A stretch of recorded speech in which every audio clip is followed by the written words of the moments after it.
Hello दोस्तों, आप सभी का स्वागत है मेरे इस YouTube चैनल में।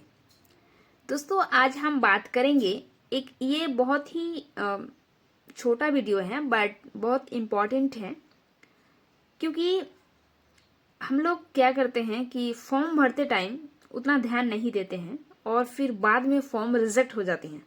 जब सबका एडमिट कार्ड आता है तो उस टाइम देखा जाता है कि बहुत किसी का एडमिट कार्ड नहीं आता है और इसका कारण यही है कि फॉर्म भरते टाइम उसका बहुत सारी गलती हो जाता है। तो एसबीआई क्लर्क जो भी आप लोग फॉर्म भर रहे हैं, इसमें से दो तीन चीजें हैं जो बहुत ही महत्वपूर्ण है। जैसे कि एक है आपका हैंड रिटेन डिक्लेरेशन और दूसरा है आपका थंब इम्प्रेशन और तीसरा है सिग्नेचर और फिर आपका फोटो, है ना। तो अगर आपने इन स्टेप्स में कोई गलती की तो आपका फॉर्म रिजेक्ट हो सकता है। इसलिए इस वीडियो को आप लोग ध्यान से आखिर तक देखें और हाँ, इस वीडियो को देखने के बाद एसबीआई क्लर्क फॉर्म भरने का जो हर डाउट है वो दूर हो जाएगा। ठीक है, तो अब हम बात करते हैं कि एक्चुअली हैंड रिटेन डिक्लेरेशन ये है क्या। तो यह एक प्रमाण पत्र है जो आपने अपने हाथों से कागज पर व्हाइट पेपर पर लिखते हैं और आप इसी को कहते हैं हैंड रिटेन डिक्लेरेशन। अपने फॉर्म में दी गई जो भी आप जानकारी देते हैं फॉर्म में वो सटीक दी है। और अगर बैंक को कोई दस्तावेज चाहिए तो आप उसे प्रस्तुत करेंगे और अपने बैंक के सभी नियम और शर्तें समझ ली है, यही लिखा हुआ रहता है। जैसे कि यहाँ पे लिखा हुआ है, देखिए ये है declaration, the text for the hand retain declaration. जैसे कि मान लीजिए मेरा नाम है कसप नाज, तो हम लिखेंगे आई, उसके बाद फिर आप कॉमा देंगे, फिर आप अपना नाम लिखेंगे। यही नाम मत लिख देना, ठीक है, अपना नाम लिखेंगे। फिर आपका जो डेट ऑफ बर्थ है वो लिखेंगे और फिर ये जो है here bye declare that all the information submitted by me in the application form is correct, true and valid.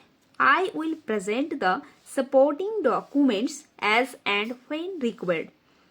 The signature, photograph and left thumb impression is of mine. यानी जो कुछ भी है ये सब कुछ मेरा ही है।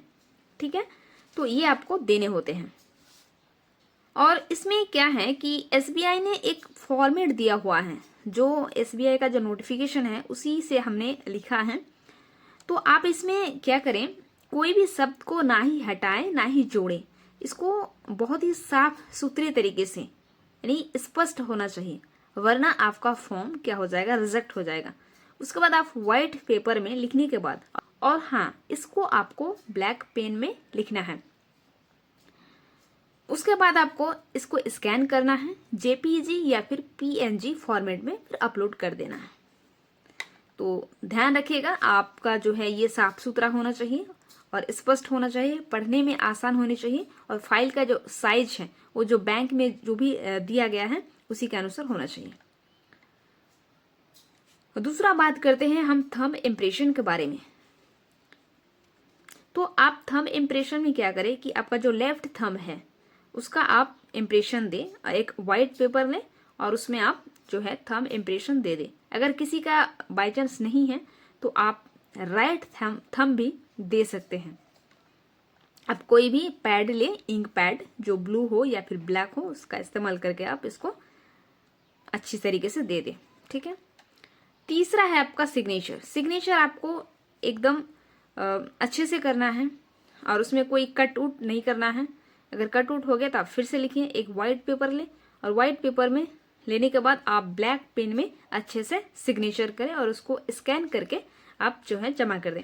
जैसे यहाँ पे लिखा हुआ है, देखिए left thumb impression white paper में आपको करना है, signature white paper with black pen और फिर साइन डायमेंशन, आपका जो डायमेंशन है वो भी दिया हुआ है और साइज ऑफ फाइल 10 KB से 20 KB होना चाहिए, है ना। तो ये छोटा सा वीडियो था बस, लेकिन अगर इसी में अगर आप गलती कर देते हैं तो इस साल आपका बर्बाद हो जाएगा। आप कितना भी तैयारी कर ले, आपका फॉर्म रिजेक्ट हो जाएगा तो आपका तो एडमिट कार्ड ही नहीं आएगा, है ना। तो ठीक है, नेक्स्ट वीडियो में किसी और टॉपिक के साथ मिलते हैं, और तब तक आप लोग पढ़ते रहिए, बढ़ते रहें। ठीक है, जय हिंद। और मेरे इस चैनल को अगर वीडियो अच्छी लगी तो इसको सब्सक्राइब करें और शेयर करें एंड लाइक करें, एंड फिर मिलते हैं।